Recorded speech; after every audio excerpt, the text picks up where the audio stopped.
দীর্ঘ কয়েক দশক পর পাকিস্তানের কাছ থেকে 25,000 টন চিনি কিনেছে বাংলাদেশ, আর তাতেই ভারতের কপালে পড়েছে চিন্তার ভাঁজ। এবার ভারতকে বাদ দিয়ে অন্য দেশ থেকে আলু ও পেঁয়াজ কেনার কথা ভাবছে বাংলাদেশ, আর এক্ষেত্রে বিকল্প দেশ হতে পারে পাকিস্তান সহ অন্যান্য আরো অনেক দেশ।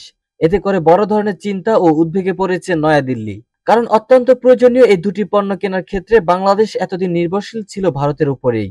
মঙ্গলবার 10 ডিসেম্বর এক প্রতিবেদনে এই তথ্য জানিয়েছে ভারতীয় সংবাদ মাধ্যম ইন্ডিয়া.কম।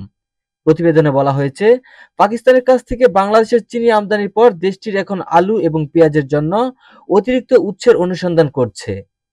এর ফলে পাকিস্তান থেকে এই পণ্যগুলো কেনার সম্ভাবনা রয়েছে বাংলাদেশের।